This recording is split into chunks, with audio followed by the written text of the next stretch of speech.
Welcome to Verbal Pick Radio, where we give you a verbal image of life, and we are everyday people. Like to welcome you all to the show. Now, yesterday I did a show on energy vampires, and I want to show you why that's a dangerous word, especially for black people. One is they want to deem a energy vampire as someone who feels as though their energy in life is being sucked out of them when people come to them with their problems. Now, we all know mental health issues and people seeking out mental health is almost null and void in the black community. So when you have that neighbor, that older neighbor, or that older person that you is a go-to person, or someone that you consider as a counselor of sorts, that will sit down and that is willing to listen to you air out your grievances, then you consider that person a confidant and a friend. But if you poison the waters with this energy vampire stuff, it will make that individual feel as though they're being drained, and what the hell are they getting out of listening to your grievances? Although listening to one's grievances will allow them to mellow out and won't cause harm or go out and do damage to the community, right? And that's the purpose. And that helps keep the violent rate down. Now,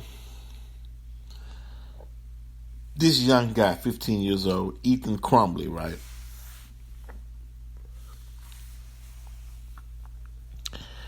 After he drew a handgun and some words on it that was, I guess, considered as a red flag, they called him in office and they called his parents in office. Now, we've all seen video clips of little 9-year-old, 15-year-old black girls in school being slammed to the ground by an officer for just talking back. Big white guys, guns and everything, right? We seen young black boys being handcuffed while they crying. I mean, from in elementary now, they'll put cuffs on them just for speaking back to the white officers, because white people have a problem with black people standing for their rights or talking back to them. They feel like this is still 1800. You don't talk back to me. They put the handcuffs on them and treat the little kids like they common criminals, right? But whenever these privileged white people can pose a threatening note, and it's been discovered by the teacher. As a matter of fact, the teacher caught him on the phone shopping for ammo for the gun that he had just got. And look, wasn't a red flag? Had that been a black person, they'd have called the police on him. Police would have been there, probably shot him or beat him half to death. This is America, right? The true energy vampire, right, are those who create racist acts, or those who see a potential mass shooting and put white privilege above humanity, meaning all races. Yeah, look, I'm gonna show you. Let me give you an example, right? This morning at the bus stop, right? You had a white girl. Look, you can tell they're there in elementary school. White girl, white boy, and a young black male, right? All stayed at the bus stop, so they started playing, right? The little white boy hit the white girl and ran like 3 feet, right? And she just tapped him, right? The black guy, they playing tag. He tagged and took off running. She ran as fast as she could and pushed him down in the grass, right? Aggressively. She wasn't aggressive with the little white kid, but boy, she was ready to tear that black kid up, right? He laughing, right? He's young because he don't understand. He think he's playing and he actually think they're his friends and we get along. But little do he know, he keep that company. She's gonna bite him even harder later, right? Because that's what America allows, and particularly when it comes to race. Now, this just came in, right? And it's CNN. Just came in, right? Let me read you the headlines. There's a manhunt for parents of the Michigan high school shooting suspect, but 2 attorneys say they are not fleeing, right? They're not fleeing. They're going to... Now, if it was a black family, soon as they saw them, they'd be shot on spot. Unless it's a big media coverage and they can't get them the way they want to get them, right? You know how the game goes. Hours after a prosecutor announced involuntary manslaughter charges against the parents of Ethan Crumbley, the 15-year-old accused of killing 4 fellow students at a Michigan high school, authorities said the parents are missing.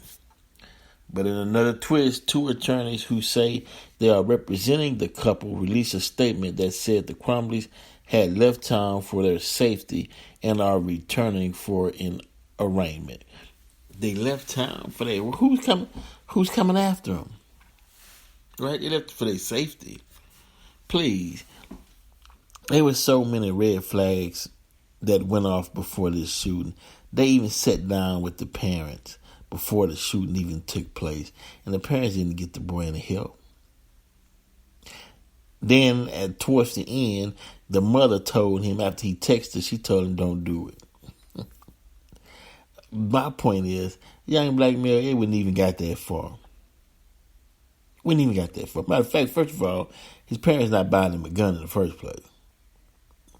2, if he even drew a picture of a gun, they'd have saw that as a lethal weapon, the picture on the paper, and would attack him. On Thursday night, we contacted the Oakland County prosecutor to discuss this matter and to advise her that James and Jennifer Crumbley would be turning themselves in to be arraigned. The statement from attorneys Shannon Smith and Marielle Lehman said, instead of communicating with us, the prosecutor held a press conference to announce charges. The statements added, they are not fleeing from law enforcement despite recent comments and media reports.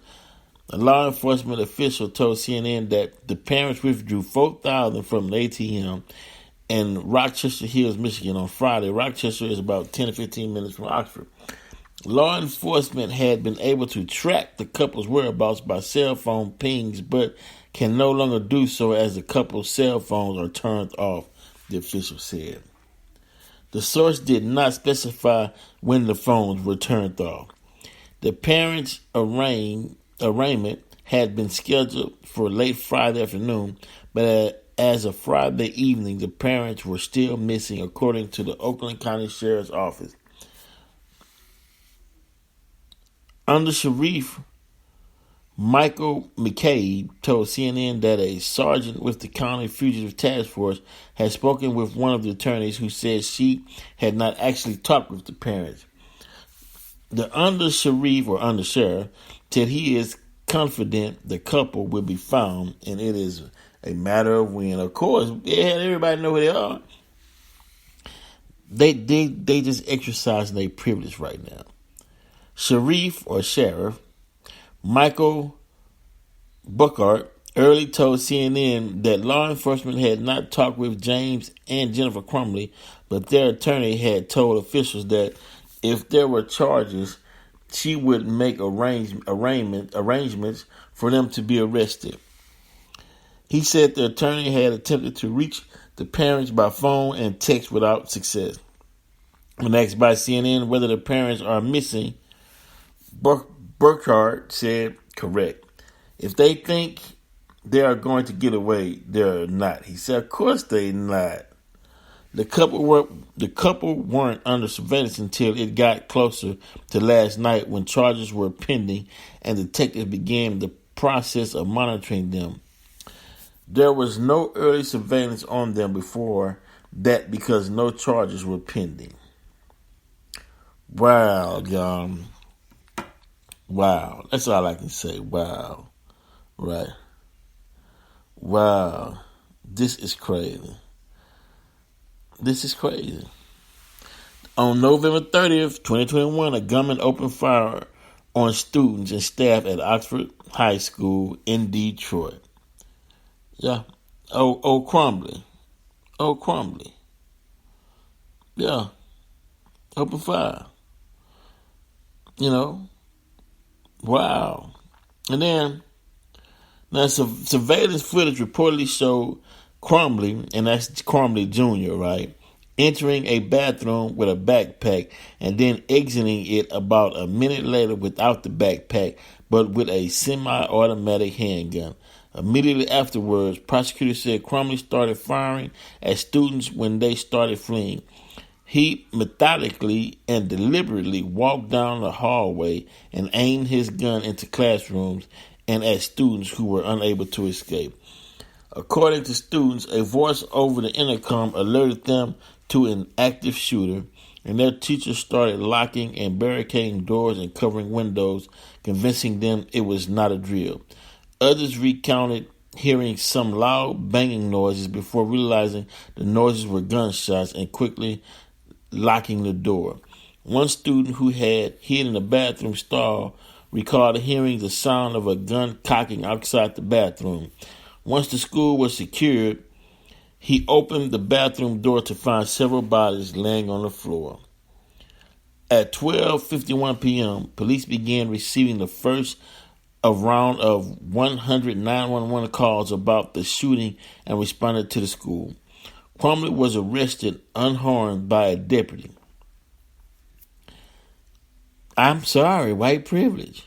Had that been a black guy holding the gun, he'd been dead. Y'all know how it plays out. Wow. Crumbley was arrested unharmed. I mean, he had no scratches on him. They ain't beat him up. Didn't hit him in the head with the gun. Didn't kick him in his back. Didn't take their stick and hit him in the stomach or none of that. Wow. Okay. That's how it goes. So he was arrested unharmed by a deputy assigned as a school resource officer and a second deputy who responded to the scene. He allegedly still had 7 rounds of ammunition loaded into his gun and 2 15-round magazines when he was stopped by authorities. At a news conference, Oakland County Undersheriff Michael McCabe said the gunman gave up without any problems. He gave up, man. He created the problems already. He was through. Wow. The entire shooting lasted about 5 minutes and occurred in the southern end of the school building. After the shooting occurred, the school went into lockdown. Some students were evacuated to a nearby store, and one woman helped children to shelter in her house. Authorities conducted 3 sweeps of the school in search of victims and evidence. At least one student posted a video to social media of people hiding in a classroom during the lockdown. Where an unidentified person out in the hallway claimed to be law enforcement. Those in the classroom mistakenly believed they were speaking to the gunman, and they subsequently fled the classroom via the windows and were led to safety by a deputy. Due to confusion from the video, the sheriff clarified during a press conference that the gunman had never knocked on a door based on footage, and that the person was likely to be a detective trying to calm down the student. Wow. I mean, look, 3 students were killed at the scene and 8 other people were injured, including a teacher. On December 1st, one of the critically injured died, raising the death toll to 4. The dead were aged between 14 and 17. By the night of November 30th, 3 of the injured were in critical condition, one of them on a ventilator. 1 was in serious condition, 3 were in stable condition, and the injured teacher was discharged after being treated for a grazed wound to the shoulder. By the night of December 1st, 3 of the injured remained hospitalized in stable condition, and they're on a hunt for his parents. His parents stated that the gun was in a drawer unlocked. When the parents found out that he was texting, searching for ammo, their response was, good for you. Now some say the kid was being bullied. Now, what caused the bullying? Right?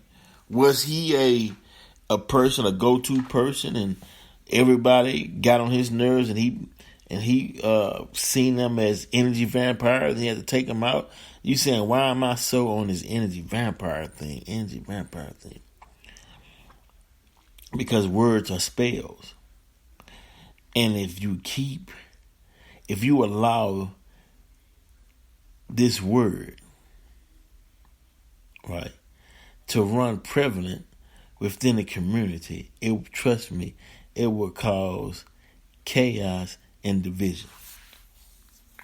In the black community, we can't afford to say, "Oh, what do you want? You getting on my nerves." Right. Now, wait. Let me say this though. Now, if you purposely strike up a conversation, right, just so you can show off your ego or try to pull somebody down so you can pull yourself up, and your intentions wasn't pure at heart, then okay, yeah, you's an energy vampire. You need to take your ass on somewhere. We understand that, right? You do have people that intentionally want to mess up your day with their foolishness. We understand that. But we're talking about the ones who have a serious problem, and they seek help wherever they can find it because they have no one to talk to. And the last thing you want is that counselor or that person that they seek out to turn their back on them and say, "Oh, you're an energy vampire. You're sucking me. You're ruining my day. I gotta go," and just leave that person stranded. We can't afford to do that, because then what you're creating is a very angry individual who's ready. That's a time bomb, and who's ready to explode at any moment. So I'm just saying, use your critical thinking skills in dealing with people and dealing with subjects like this. And then on another note, wow, man, I'm sitting here, and we all are, not just me, not just myself. We all are sitting here watching white privilege become detrimental to white people. The only reason why I say that is because black people, we already know about the brutality of white people. We know the whole slavery thing and the Jim Crow and then the police brutality. That's why people are trying to defund the police now. We understand because we don't have any privilege. So we definitely understand that whole ordeal, right?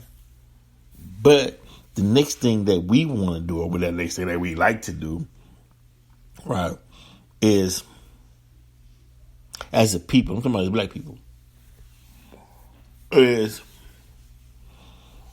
man, stand up and take your own life and your own destiny in your own hands. I don't think you got a friend outside yourself. I think your help come from within. I don't think your help is going to come from outside of you. Although you got associates and you may work on assignments and whatnot together, and for a reward or to achieve a specific goal. But the motivation, the drive, and the will to succeed comes from within.